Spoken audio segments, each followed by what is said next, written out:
बच्चों, कैसे हो आप सभी। मैं आशा करता हूँ कि आप सभी स्वस्थ होंगे, मस्त होंगे और आपकी पढ़ाई भी बहुत अच्छे तरीके से चल रही होगी। प्यारे बच्चों, आज की इस क्लास में मैं आपको पढ़ाऊंगा पर परागण के बारे में, जो कि पिछले क्लास में मैंने आपको पढ़ा दिया था स्व परागण के बारे में।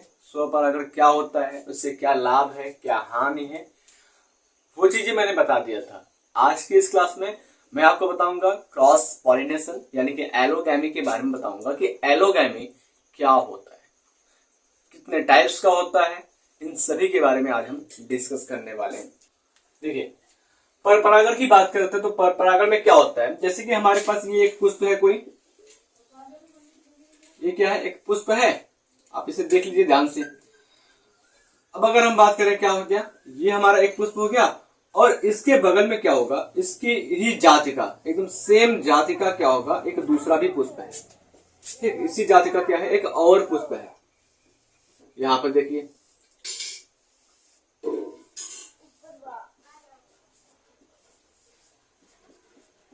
इसी जाति का क्या है, एक और पुष्प है। अब अगर हम बेटा बात कर रहे हैं तो हमारे पास क्या होगा इसमें पर परागण में, तो इस पुष्प के परागकोश से, ठीक है, इस पुष्प के परागकोश से परागकण निकलेगा और इस पुष्प के स्त्री केसर के वर्तिकाग्र पर आकर के पहुंचेगा। ठीक है, इस पुष्प के परागकोश से परागकण निकलेगा और इस पुष्प के स्त्री केसर के वर्तिकाग्र पर पहुंचेगा। तो ये प्रक्रिया क्या कहलाएगी, पर परागण कहलाएगी। यानी कि हम कह सकते हैं कि पर परागण में एक पुष्प के परागकोश से निकला परागकण उसी जाति के किसी दूसरे पौधे के पुष्प पर पहुंचता है तो क्या कहेंगे, पर परागण कहेंगे। हम लिख सकते हैं इसको कि पर परागण में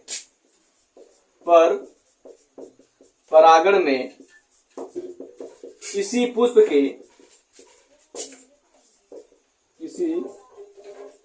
पुष्प के परागकोश से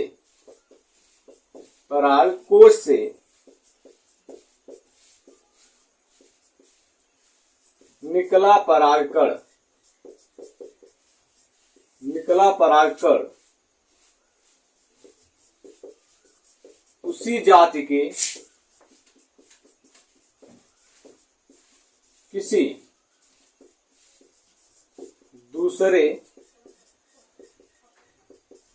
पुष्प के वर्तिकाग्र पर पहुंचता है, पर परागण कहलाता है। या पर परागण तुमने पहले लिख दिया है, तो इसका मतलब क्या हुआ, transfer of pollen grain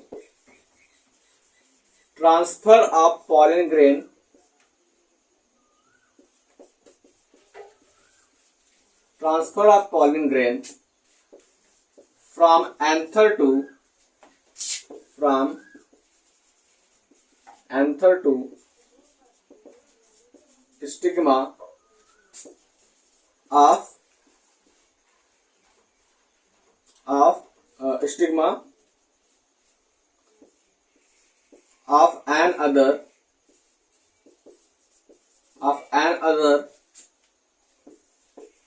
plant of same species, called cross pollination।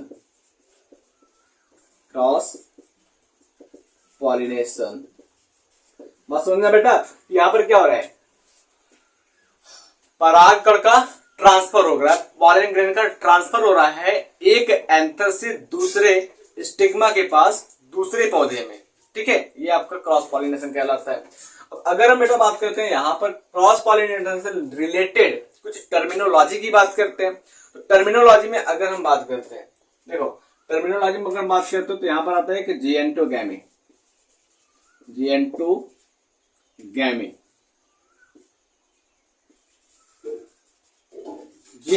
की बात करते हैं तो आप जिएंटोगैमी के पहले समझ लीजिए। जिएंटोगैमी में क्या होता है, एक ही पौधा होता है। ठीक है, एक ही पौधा होता है, उसमें दो पुष्प होते हैं। एक ही पौधा होगा, उसमें क्या होगा, दो पुष्प होगा। अब क्या होगा, इस पौधे के एक पुष्प से परागकण निकलेगा और दूसरे पुष्प के पास आ जाएगा। ये तो क्या कहलाता है, जिएंटोगैमी। और अगर हम बात करते हैं तो ये सिमिलर होता है, सिमिलर होता है किसके? सेल्फ पॉलिनेशन के। ये सिमिलर होता है सेल्फ पॉलिनेशन के, बट होता ये क्या है? Cross pollination. बात समझ में आई? सिमिलर होता है सेल्फ पॉलिनेशन के, बट होता क्या है? ये क्रॉस पॉलिनेशन होता है। समझ में आया? कौन? जिएंटोगैमी। ठीक है, जिएंटोगैमी में क्या होता है? एक ही पौधे में दो पुष्प लगे होंगे, एक पुष्प से परागकण निकलेगा, दूसरे पुष्प के वर्तिकाग्र के पास जा पहुंचेगा। ठीक है, और ये प्रोसेस जो होती है वो फंक्शनली क्या होती है? क्रियात्मक रूप से सेल्फ पॉलिनेशन यानी कि ऑटोगैमी के जैसा ही होता है। ठीक है, समझ में? लेकिन होता क्या है? ये क्रॉस पॉलिनेशन। तो फटाक से आप इस पॉइंट को नोट कीजिए, फिर आगे की पॉइंट को मैं आपको समझाने की कोशिश करता हूं कि क्या है, कैसे है और क्या होगा। ठीक है, चलिए।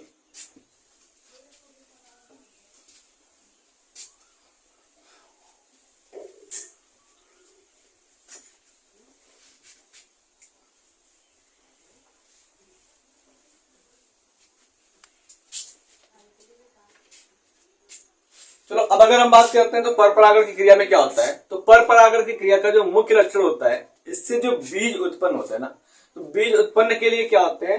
एक ही जाति के दो अलग अलग पौधों की आवश्यकता होती है। दो अलग अलग पौधे क्या करते हैं? हिस्सा लेते हैं। दूसरी बात अगर हम बात करें तो पर परागण मुख्य रूप से किसमें होता है? डायोसियस प्लांट में होता है। डायोसियस प्लांट का मतलब क्या होता है बेटा? यहाँ पर मेल और फीमेल फ्लावर एक ही में होंगे, मेल और फीमेल पार्ट एक ही फ्लावर में होंगे और एक ही प्लांट पर होंगे। ये क्या हो जाएगा आपका? Dioecious plant. और मोनोसियस प्लांट की बात करते हैं तो एक प्लांट में क्या होगा? मेल और फीमेल दोनों तो होंगे, लेकिन फ्लावर क्या होगा? उनका अलग अलग होगा। मेल अलग फ्लावर में पाया जाएगा, फीमेल अलग फ्लावर में पाया जाएगा। इसको हम मोनोसियस कहते हैं। समझ में आया? डायोसियस में क्या हो जाएगा? मेल फीमेल एक ही फ्लावर में पाया जाएगा। तो आगे अगर हम बात करते हैं अगले पॉइंट में क्या होता है कि पर परागण की जो मुख्य लक्षण होती है वो क्या होती है कि इसमें जो बीज होते हैं उनको उत्पन्न करने के लिए, प्रोड्यूस करने के लिए क्या होते हैं? सेम स्पीसीज के दो अलग अलग पौधे की आवश्यकता होती है, नेसेसरी होती है या नीड होती है। ठीक है, तो इस पॉइंट को हम लिख लें। तो हमने क्या कहा कि पर परागण की मुख्य लक्षण, पर परागण की प्रमुख लक्षण, पर परागण की प्रमुख लक्षण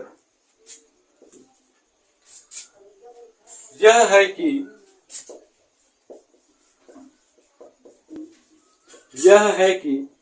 बीज, इसमें बीज उत्पन्न करने के लिए, इसमें बीज उत्पन्न करने के लिए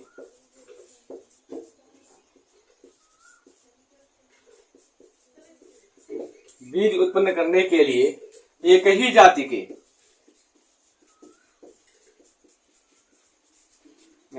दो अलग अलग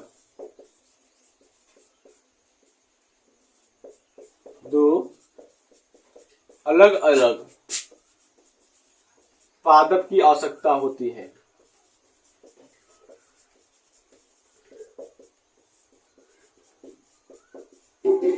एक ही जाति के दो अलग अलग पादप की क्या होती है? आवश्यकता होती है। यानी कि अगर हम बात करते हैं the characters of main character of cross pollination is the producing of seed is necessary. ठीक है, देखिए अगर हम बात करते हैं main characteristics of cross pollination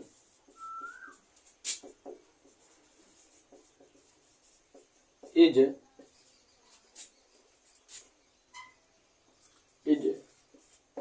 for the production of seed two different plant need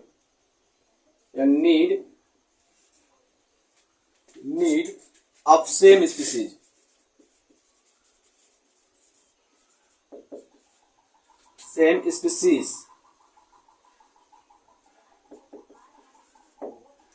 ठीक है, ये आपका मेन कैरेक्टर होता है। दूसरे पॉइंट में अगर हम बेटा बात करते हैं क्रॉस पॉलिनेशन के तो क्या हो जाएगा? दूसरा पॉइंट ये हो जाएगा कि पर परागण मुख्य रूप से क्या होता है? डायोसियस प्लांट में होता है। यानी कि अगर हम बात कर रहे हैं पर परागण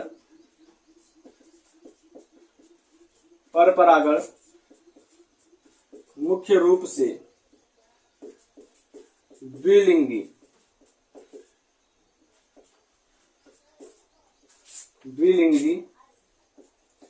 पादप में होता है।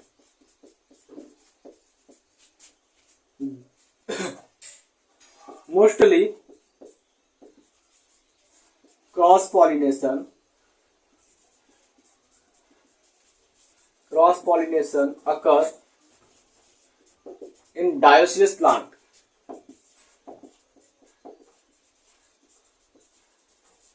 डायोसियस प्लांट, बात समझना बेटा कि जो आपका क्रॉस पॉलिनेशन होता है वो मुख्य रूप से किसमें होता है? डायोसियस प्लांट में होता है। तो फटाक से आप इस पॉइंट को नोट कीजिए, फिर आगे की ओर हम चलते हैं, आपको थोड़े बहुत पॉइंट्स बताएंगे और एग्जाम्पल के साथ आपको हर चीज समझाएंगे। चलिए फटाक से इसको नोट कर लीजिए।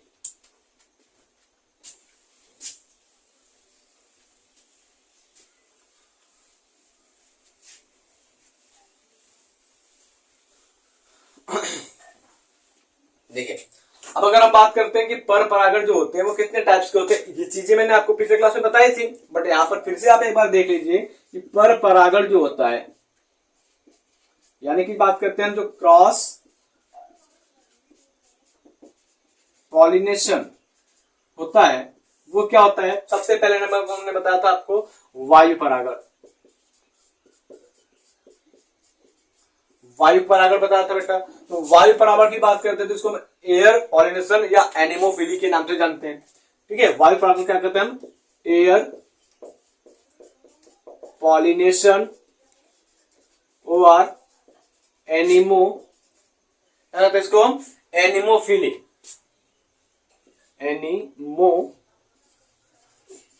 के नाम से हम इसको जानते हैं।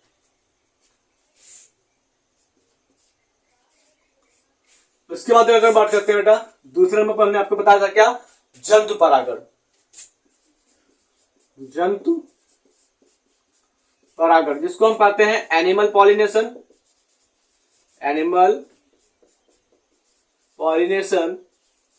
और जूफिली। एनिमो पॉलिनेशन और जूफिली के नाम से जानते हैं। तीसरे नंबर पर अगर बेटा हम बात करते हैं तो उसको हम क्या करते हैं? जल परागण। जल परागण की बात करते हैं इसको क्या कहते हैं? वाटर पॉलिनेशन कहते हैं, या फिर इसी वाटर पॉलिनेशन को हम क्या कर सकते हैं? हाइड्रोफिली। ठीक है, क्या कहते हैं इसको? वाटर पॉलिनेशन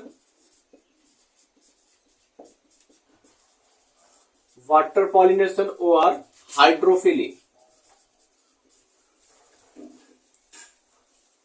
हाइड्रोफिली के नाम से जानते हैं। और आखिरी का अगर बेटा हम बात करते हैं तो हमने आपको बताया था कीट परागण, या हाँ ठीक है, आखिरी का हमने आपको बताया था कृत्रिम परागण। ठीक है, क्या था हमने आपको? कृत्रिम परागण, यानी कि हम बात कर रहे हैं तो आर्टिफिशियल पॉलिनेशन के बारे में हमने आपको बताया था, अच्छे से समझाया था।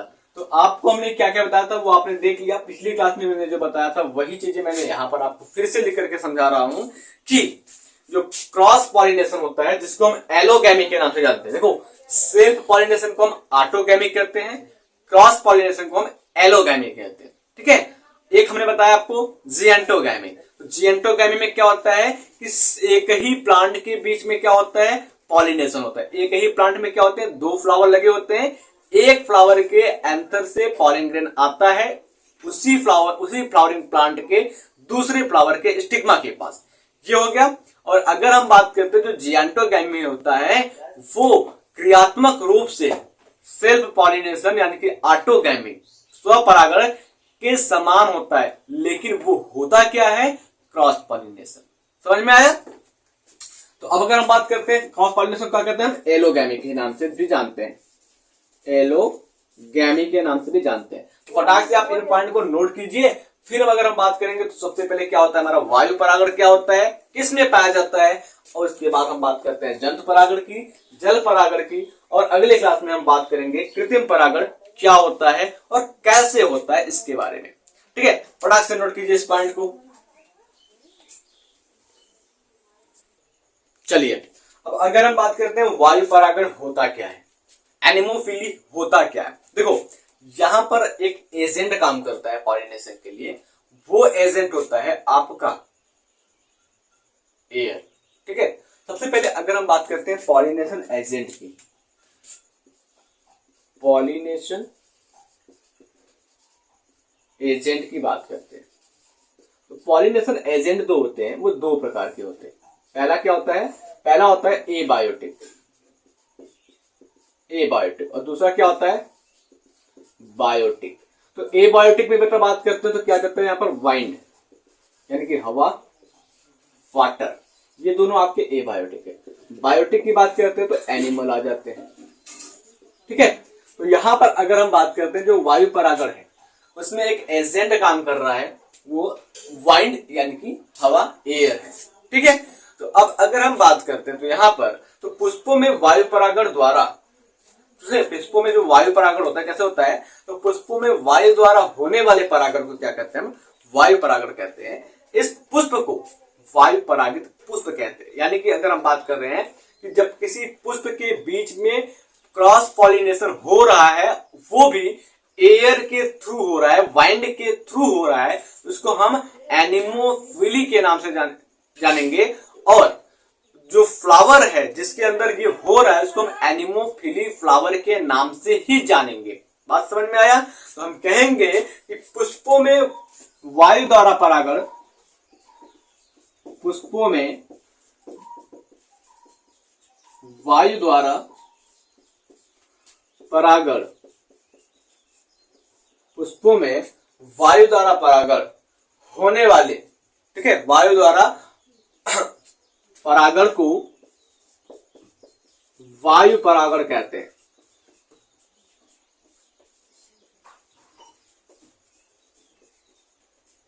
वायु परागण कहते हैं। सिंपल सा अगर हम लिखें, pollination occur through air called air pollination या एनिमोफिली।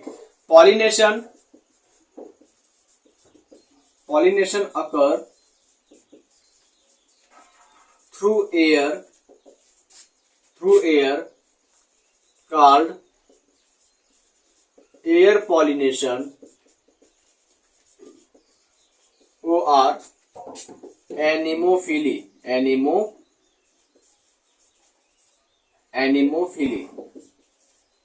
ठीक, ये आपका हो गया। दूसरी बात, अगर हम बात करते हैं फ्लावर को क्या करते हैं, पुष्प को क्या करते हैं, वायु परागित पुष्प कहते हैं।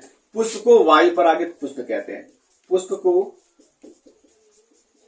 वायु परागित पुष्प कहते हैं। Flower called, flowers called anemophily flower, flowers called anemophily flower. बात समझ में है बेटा? यानी कि किसी पुष्प के बीच में जो पॉलिनेशन हो रहा है, परागण हो रहा है, वो अगर एयर के थ्रू हो रहा है तो उसको हम एनिमोफिली यानी कि एयर पॉलिनेशन कहेंगे। और ऐसे पुष्प को हम एनिमोफिली फ्लावर के नाम से जानते हैं जिसमें एयर के थ्रू पॉलिनेशन होता है। बात समझ में आया? अब अगर हम बात करते हैं क्या कैरेक्टर है या क्या विशेषता है इसकी कि हम एयर पॉलिनेशन वाले फ्लावर को पहचान पाएंगे, क्या विशेषता है। ठीक है, तो अब अगर हम बात करते हैं इसकी विशेषता की, यानी कि कैरेक्टर्स की बात करते हैं, लक्षण की बात करते हैं। ठीक है, लक्षण की बात करते हैं, इसको हम कैरेक्टर्स कहते हैं। कैरेक्टरिस्टिक्स की बात करते हैं, एयर पॉलिनेशन किस में होगा। देखिए, सबसे पहली बात, जो वायु परागण होता है, एयर पॉलिनेशन होता है, इस पुष्प के आकार जो होती है वो छोटी होती है, और दूसरा ये अट्रैक्टिव नहीं होते, आकर्षण रहित होते। अगली बात अगर हम बात करते हैं तो जो वायु परागित पुष्प होते हैं ना, वो आपके यूनिसेक्सुअल होते हैं, सामान्यतः एक लिंगी होते हैं। अगली बात अगर हम बात करते हैं, जो वायु परागित पुष्प होते हैं उनके जो एंथर के फिलामेंट होते हैं ना, वो काफी लंबे होते हैं। एंथर के फिलामेंट क्या होते हैं, काफी लंबे होते हैं, और एंथर के अंदर बहुत ही ज्यादा मात्रा में परागकण भरा होता है। तो कुल मिलाकर के आपको 3-4 पॉइंट लिखना है, मैं वो भी आपको बता देता हूं। आपने सुन लिया, अब मैं आपको लिख करके दिखा देता हूं। पहला अगर हम बात करते हैं तो वायु परागित पुष्प क्या होते हैं, छोटे होते हैं और आकर्षण रहित होते हैं। वायु परागित पुष्प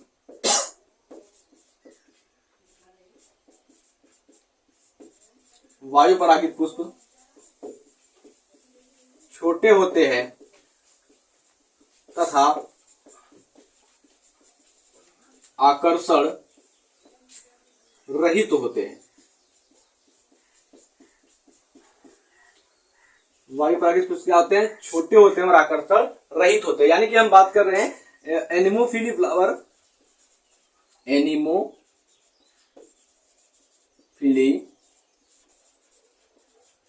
flowers are small in size and non-attractive, ठीक है, नॉन अट्रैक्टिव होता है। दूसरी बात अगर हम बात करते हैं बेटा, यहां पर दूसरा क्या हो जाएगा, वायु परागित पुष्प क्या होते हैं, सामान्यतः एक लिंगी होते हैं। तो वायु परागित पुष्प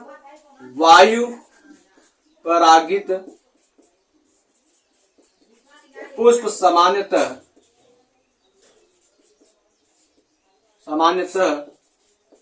एक लिंगी होते हैं, या फिर हम कह सकते हैं मोनोसिस प्लांट में होते हैं, एक लिंगी होते हैं। बात समझ में आया बेटा, आगे चले। अब अगर हम बात करते हैं क्या हो जाएगा, तो जनरली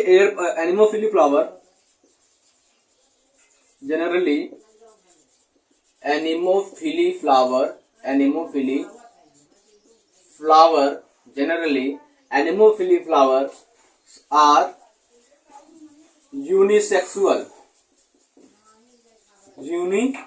जो आपके एनिमोफिली फ्लावर्स होते हैं वो क्या होते हैं, सामान्यतः यूनिसेक्सुअल फ्लावर होते हैं, ठीक है, यूनिसेक्सुअल फ्लावर होते हैं।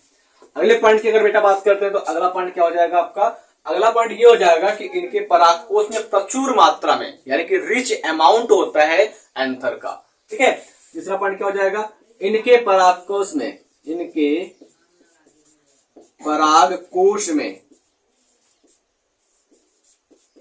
प्रचुर मात्रा में परागकण भरा होता है, ठीक है। या फिर हम कह सकते हैं कि इनके परागकोश में प्रचुर मात्रा में परागकण पाया जाता है। तो हम कह सकते हैं कि इन इट्स एंथर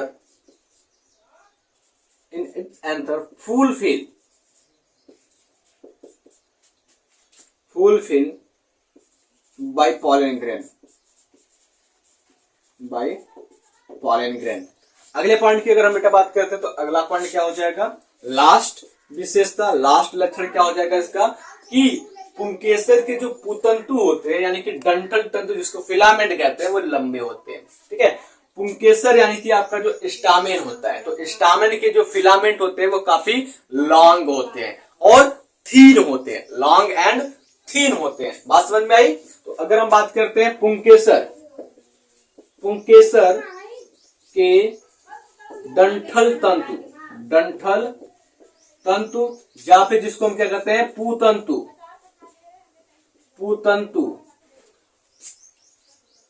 लंबे व पतले होते हैं,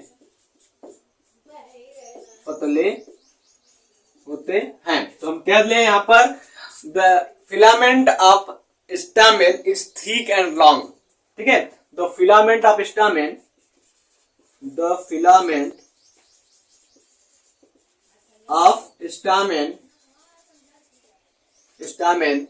थिक एंड लॉन्ग,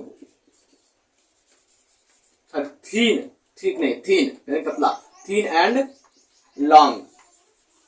बात समझ में बेटा, ये आपके 4 कैरेक्टर्स हैं, 4 विशेषताएं हैं जिसकी वजह से हम पहचान सकते हैं कि किस फ्लावर में क्या होगा, क्रॉस पॉलिनेशन होगा। अब अगर हम एग्जाम्पल की बात करते हैं कि क्रॉस पॉलिनेशन किसमें होगा, उसका एग्जाम्पल क्या है, तो एग्जाम्पल में अगर हम बात करते हैं तो मेज यानी कि मक्का, चीड़, पॉपुलर नाम का एक पौधा होता है उसमें पाया जाता है, ठीक है। तो एग्जाम्पल की बात कर लें, यहां पर मैं लिख देता हूं एग्जाम्पल उदाहरण की बात करते हैं तो आपका मक्का यानी कि मेज, मक्का, मेज, चीड़, ईटीसी में क्या होता है, आपका क्रॉस पॉलिनेशन पाया जाता है। तो फटाक से आप इन सभी पॉइंट को नोट कर लीजिए, फिर आगे की पॉइंट की ओर चलते हैं और अगले पॉइंट में हम पढ़ेंगे जूफिली क्या होता है, यानी कि जंतु परागण क्या होता है, उसमें क्या क्या प्रोसेसेस होते हैं और किसके द्वारा किस पौधे का पॉलन ग्रेन दूसरे स्टामेन के दूसरे स्त्री केसर के पिस्टिल के स्टिग्मा तक पहुंचता है। ठीक है, फटाक से पहले आप इसको नोट कीजिए।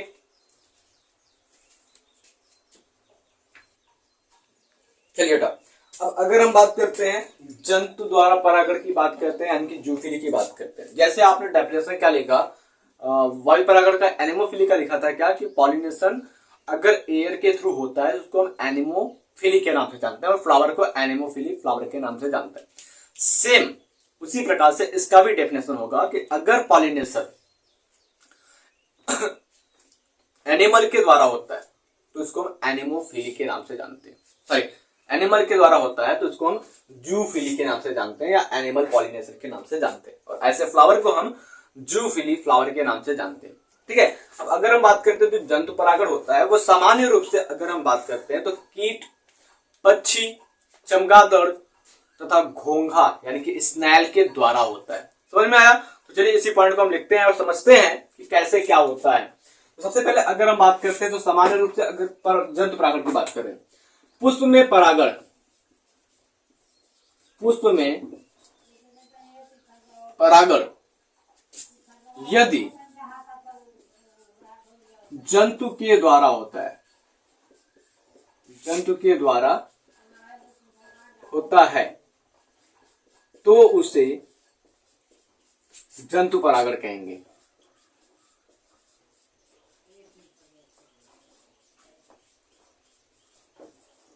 If pollination occur through the animal, if pollination occur through the animal called zoophily, if pollination occur through animals called zoophily, और ऐसे फ्लावर को हम क्या कहेंगे, जूफिली फ्लावर कहेंगे। ठीक है, और पुष्प को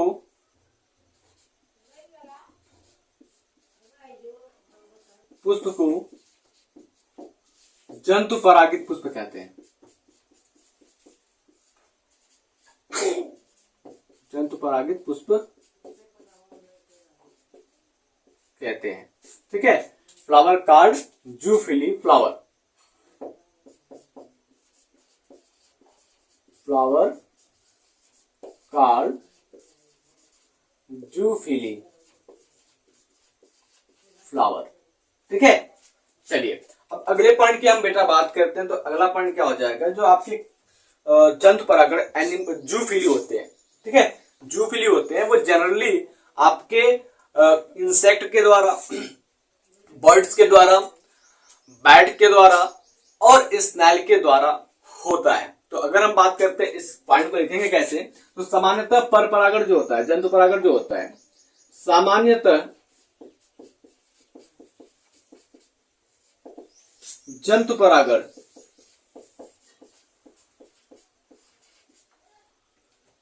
परागण कीट द्वारा, पक्षियों द्वारा, चमगादड़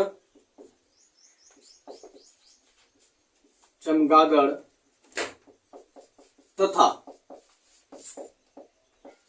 घोंघा के द्वारा होता है। यानी कि अगर हम बात करते हैं जो जनरली आपका एनिमल पॉलिनेशन या जूफिली होता है वो किसके द्वारा होता है, तो generally zoophily occur through insect, birds, bats and snail। ठीक है, इसके द्वारा ये होता है। उसके बाद अगर हम बेटा बात करते हैं अगले पॉइंट में, तो यहाँ पर हमने क्या लिखा हुआ है, कीट के द्वारा, पक्षियों के द्वारा, चमगादड़, घोंघा यानी कि इंसेक्ट के द्वारा, बर्ड के द्वारा, बैट और स्नेक के द्वारा जो आपका जूफिली होता है, उसमें हम बात करते हैं कौन कौन से पौधे आएंगे। ज्यादा कुछ नहीं लिखना है। अब जान लीजिए कि जो आपके जंतु के द्वारा पौधे होते हैं, परागण होता है, तो उसमें सामान्य रूप से सबसे ज्यादा जो परागण होता है वो कीट के द्वारा होता है। ठीक है, किसके द्वारा होता है, कीट के द्वारा होता है। तो अगर हम बेटा बात करते हैं आपके कीट परागण की, तो आप यहां पर लिखेंगे इंसेक्ट पॉलिनेशन। ठीक है, कीट परागण, जिसको हम कहते हैं इंसेक्ट पॉलिनेशन। इंसेक्ट पॉलिनेशन की बेटा अगर हम बात करते हैं तो सामान्य रूप से सबसे ज्यादा जो परागण होता है वो कीटों के द्वारा होता है। तो अधिकांश पुष्पों में परागण कहेंगे, अधिकांश पुष्पों में परागण,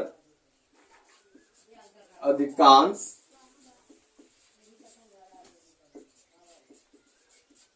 पुष्पों में परागण कीट के द्वारा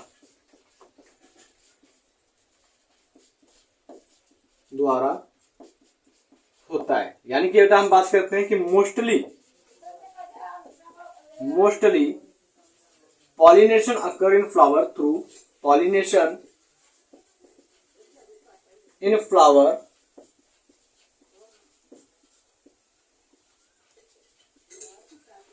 through insect।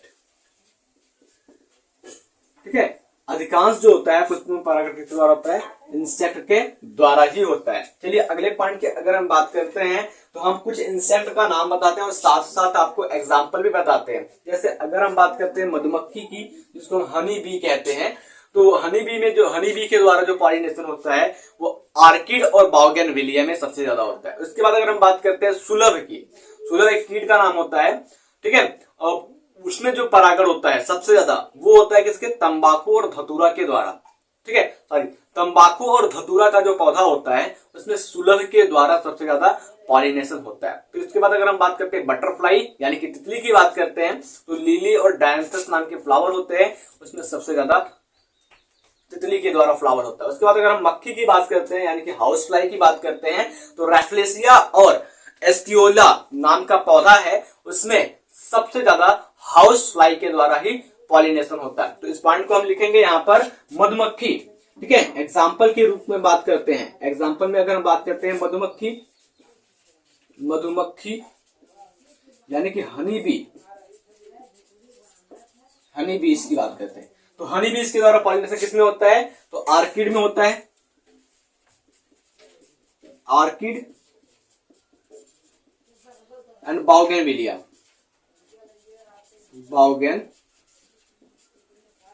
में। ठीक है, नाम तो एक ही है, मैं हिंदी या इंग्लिश दोनों में किसी में भी लिख देता हूं, आप समझ जाइए। इसके बाद अगर हम बात करते हैं सुलभ की, सुलभ की बात करते हैं तो इसमें किसमें होता है, टोबैको में होता है, टोबैको यानी कि तंबाकू में होता है, और किसमें होता है, धतूरा में। ठीक है, उसके बाद अगर हम बेटा बात करते हैं तो तितली डायंथस में होता है, तितली यानी कि बटरफ्लाई डायंथस में होता है। ठीक है, ETC करके आप लिख दीजिए। तो इसका मतलब ये हो गया कि हमारा कीट पॉलिनेशन जो होता है वो यहाँ पर होता है, इसमें होता है। तो फटाक से आप इसको नोट कर लीजिए। फिर चलते हैं हम अगले पॉइंट की ओर। आपको ऐसे ही बता देते हैं जो आपके पक्षी परागण होते हैं।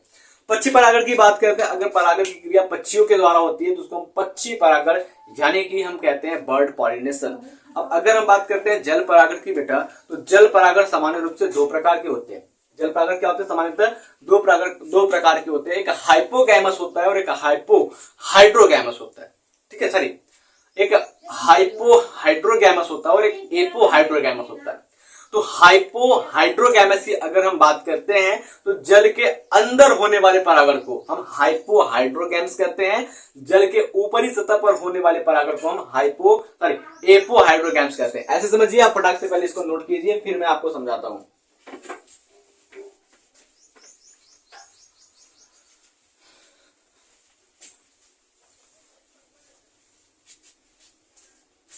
देखिए, अगर हम बात करते हैं, ये हमारा तालाब है, ये पानी की धारा है ऊपर, ये पानी की धारा है, ठीक है। तो अगर हम बात करते हैं पॉलिनेशन, पॉलिनेशन क्या हो, इनसाइड द वाटर हो, इनसाइड वाटर, और ये क्या है, outside water, out side water, यानी कि जल का आंतरिक सतह, जल का बाह्य सतह। तो अगर पॉलिनेशन, परागण की क्रिया जल के भीतरी सतह में हो रही है, इसको हम हाइपो हाइड्रोगैम्स कहेंगे। हिंदी और इंग्लिश दोनों नाम एक ही है, हाइपो हाइड्रोगैम्स कहेंगे, ठीक है। जल के अंदर की ओर हो रहा है तो हाइपो हाइड्रोगैम्स कहेंगे, जल के बाहर की ओर हो रहा है तो इसको हम क्या कहेंगे, इसमें एपो हाइड्रोगैम्स, एपो हाइड्रोगैम्स। अब अगर हम एग्जांपल की बात करते हैं तो बेटा, आपके बोर्ड के एग्जाम में एक क्वेश्चन कई बार पूछा है कि सैजिनेला, ठीक है, सैजिनेला में किसके द्वारा परागण होता है, तो भाई सैजिनेला में जल के द्वारा परागण होता है। तो यहीं पर हम देते हैं अपने बाड़ी को विराम और मिलते हैं आपसे अगले क्लास में पर परागण के लाभ और हानियों के साथ। बने रहिए आप हमारे साथ बायोलॉजी पढ़ने के लिए। तब तक के लिए जय हिंद, जय भारत।